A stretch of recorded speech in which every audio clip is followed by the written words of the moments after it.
starting things off. You're coming off winning the Southern Ohio Forest Rally this past week. How would you describe your race and scoring the first win there for Subaru? Yeah, it was a good weekend. It was, we've done the event 3 times prior, and this year was definitely a bit more tricky with the conditions. It's Southern Ohio in June, so it's usually hot, humid.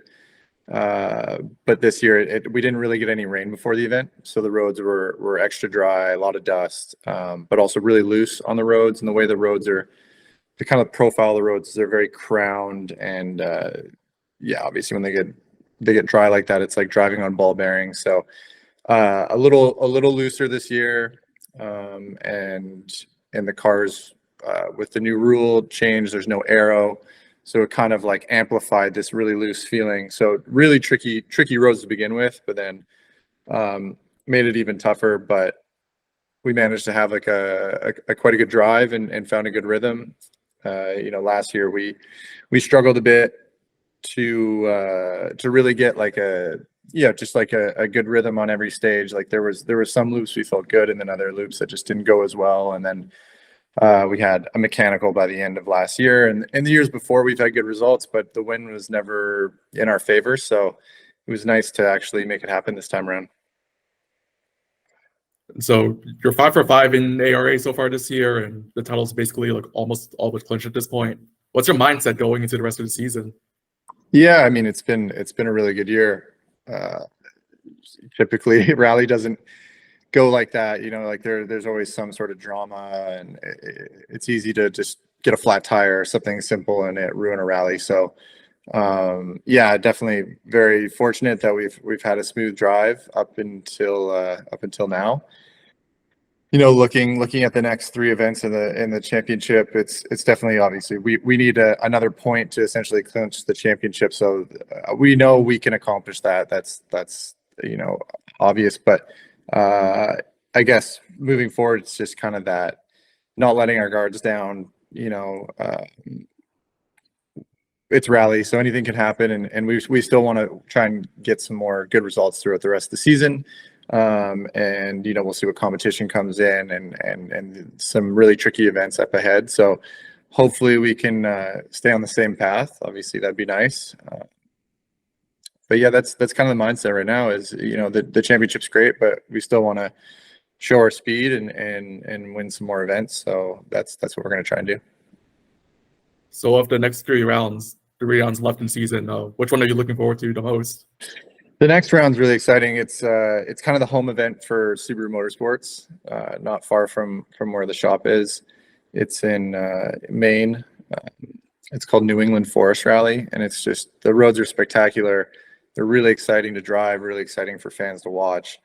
It usually brings in a lot of competition and a lot of big crowds and spectators, kind of line up to come watch the stages. So it's pretty rad for that. Just good energy all around the event. So definitely looking forward to New England Forest Rally, and then obviously the next couple after that, Ojibwe and LSPR are good events as well. But there's just something special about New England. Now, obviously, having a good co-driver is important, but how much of an impact has Keaton Williams had for you so far, including this year? Yeah, it's been really good. I feel very fortunate that we were able to connect. We met at a rally a few years back. He came over with another driver from Europe, and we were just chatting. It was just cool to see those guys show up, and they did really well. We had a good fight with those guys that came over, and then we kind of just stayed in touch into the next season. And I was in a position where I was starting to look at a new co-driver. Obviously, I knew I was going to be with Subaru again, and I felt I needed to up the pace from the year prior. So we got him out for a test. It was an interesting test because it was basically a winter test. The first time he was in the car, on snow, and we were using WRC studs, which was kind of unfamiliar to me because in North America, typically we don't use studs on the events. So we had a pretty fun car with lots of grip on a new kind of icy, snowy terrain. But we just kind of clicked right away. It was good. He's obviously a pro, so really small changes from my end of what I asked from him, and just in the car and in general, we got along really well. So it was an easy decision to keep moving forward with him, and obviously we've grown and kind of learned what each other need, in a race format, and then become really good friends in this whole process. So it's again, super fortunate. He's been spectacular in the car. So really happy about the partnership there. Now, you mentioned there were a couple of rule changes entering this year. What's your take on those changes, and how have you adjusted to them? Yeah, it's interesting because we knew the changes were kind of going to come. The championship, like all rally championships, they kind of, as the equipment changes and, eventually the rules need to be adjusted. So the rules had a lot of maybe gray areas, which allowed, certain cars from Europe to come over and compete, but it didn't really align with a lot of the national spec cars you see. And then obviously Subaru has designed this car for the American Championship, which is a national championship. And so there's limitations with the car we had, although it's an amazing car. We were up against some pretty tough equipment, along with, all the other drivers in the national spec cars. So, we saw this for a few years, and the championship started talking about how maybe we need to make a change. And then they came up with some rules that align a little bit more with World Rally, but still kind of fit the North American spec cars. So basically, just to kind of bunch the cars together, they wanted to slow the top of the field and then allow these newer Rally 2 cars, which they're called, from Europe, come in, which are a really quick spec, and then try and bunch those two categories together to be like the top spec cars. So the restrictor size has changed, the weight limits changed. There's no aero other than you're allowed a rear wing at a certain height. So just simply trying to not slow the cars down so much that they're not exciting, but slow them down to bring some of these really fast national or world spec cars down to this like Rally 2 class level,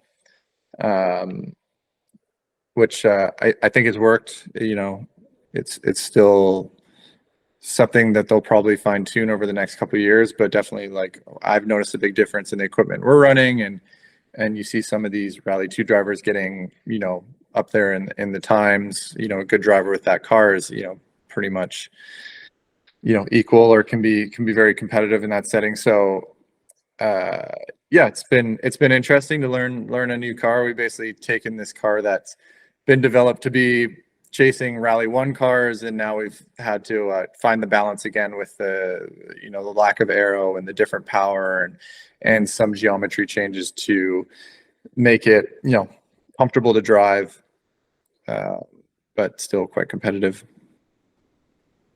Okay, and I guess on the topic of competition, of course, Ken Block is sadly not one of those competing with you this year. In your opinion, what has his lost man for the rally scene, especially here in America? Yeah, I mean, losing Ken was it hit all of us really hard. It's been tragic, and the impact that it's had on rally, and especially North American rally, has been really big. Obviously he's there with us in spirit at every event. Everyone, still carries his mentality of the full send and trying to put on a show for the people that come out. So that is cool to see. But yeah, it's the battle that we were having the year before, and Travis included, was just spectacular, and it was so good for the championship. So for me personally, I was really excited to kind of carry that into this season and continue that battle. But yeah, unfortunately that's not the case. So it's definitely changed things up a little bit. It's he always was a competitor, and he always brought excitement to the championship. So we are losing that this year, which is unfortunate. So hopefully, obviously there, like I said, he'll be with us in spirit, and hopefully we can get some more drivers out that embody that spirit and energy that Ken had, because it's an amazing championship, and we want to continue these exciting battles. So even with such a big ambassador like Ken gone, how would you grow rallying in here in America? So how do you grow it? Yeah, like Yeah. grow it, promote it. Yeah, it's tricky. I mean, obviously, the championship itself is looking at ways to, expand, access to other drivers from other countries, and the rule changes to try and get people more involved to be able to come in and compete at the top level. And I don't think there's a right or wrong way, but it's a bit of experimenting as things have kind of developed and changed a little bit. We've seen a bunch of drivers come over from the UK, from Mexico, Europe, and this and that. So I think it's just finding a few of those drivers that are experienced really quick, and just hopefully them sticking around to do maybe full campaigns instead of just one or two events. That would be really important for the championship. And I know ARA is looking at ways to getting those people over and getting their cars over and things like that. So yeah, I mean, I don't really have the answer how to grow it, but from my end, we're there at every event. We're trying to put a show on. We're, obviously we're having a blast, and we want to portray that to the people involved, or the way we show it in our content and things like that, and show people why we love rally. So hopefully that does transcend down to, people that see it and they want to get involved, whether it's just participating or volunteering or spectating or anything like that. It's just, it's really just getting people out to the events, and then naturally I think it'll grow and progress if that happens. Right. So shifting gears a bit, there's been a lot of extreme sports stars who have gone into rally or racing in general like you. Specific reasons will obviously vary for everyone, but for you, what is it about racing that makes it so appealing for extreme sports athletes? I don't really know. I feel like I probably have a different mentality than, let's say, Travis, or, like obviously Ken was into motocross and things like that when he got into it. And then I know Mira was into it. But I feel like my approach is maybe a bit different. Motorsports was always something I was interested in. And it was something that I saw while mountain biking, and it just seemed like another activity that kind of had the same feeling and effect, and it was terrain that I was really familiar with and comfortable around. So that was kind of one thing that stood out to me, that wanted me to get involved. It wasn't about the, this adrenaline rush aspect or anything like that. It was just like, it was almost like another way of mountain biking, but with, like the roads would almost be like brand new trails to me. So it was a different outlet that kind of crossed over, and once I've experienced it, I kind of got hooked. And there's so much to learn with it. Like, stage rally has, the elements of pace notes, and you're driving, a lot of unique stage. Like you're not like going around a circuit and it's the same, 30-second lap or anything like that. It's like every little bit of that road is different. And even if you do get back on it for a second pass, it develops and it changes. And it's almost like a mountain bike trail. Like every time you drop in, it's always a bit different, and you have to kind of use your intuition to adapt. And I just really enjoyed the idea of that challenge. And I really enjoyed that challenge. So again, it hasn't been really about this adrenaline rush at all. It's more just the challenge that it brings, and it's similar to what I'm comfortable in, an environment I'm comfortable in. Yeah, I'd say that's basically what got me into it. And how much of a learning experience was it when you first started out in rally, coming from a biking background? Yeah. I mean, it's I say it's similar in some ways, but it is very different. Like, the equipment and the mechanics of it it's mountain biking, you're using your body, and that's how you create balance on the bike and control on this and that. And now it's this big machine that you're trying to manipulate with a couple pedals and a steering wheel. It's very different, but reading the terrain and the grip is similar. So it took a long time just to get comfortable with the equipment and like understanding how a rally car works and how you're properly supposed to drive it. And pace notes is been the biggest, most challenging thing. It's something that you can work on for a lifetime and never feel like you perfect it. So pace notes was another big one to kind of grow into where you're comfortable enough with your pace notes that you can push to 100%. It took a really long time in a lot of events, and working with different co-drivers to figure out what works the best. So yeah, I would say it's been a really big challenge to get to the speed I'm at now. But exciting experience, and yeah, definitely worth every moment. So did you ever receive like any complaints or concerns from Trek or any of your biking sponsors about rallying, or even vice versa? No, and I mean, I've been into motorsports since 2009, 2010. So at that point, I was obviously professional, but it wasn't the peak of my career. It's just always something that I've been passionate about, and I've done, whether a little bit or a lot, depending on how my busy schedule was. But yeah, all my sponsors have been supportive, and they think it's cool, and they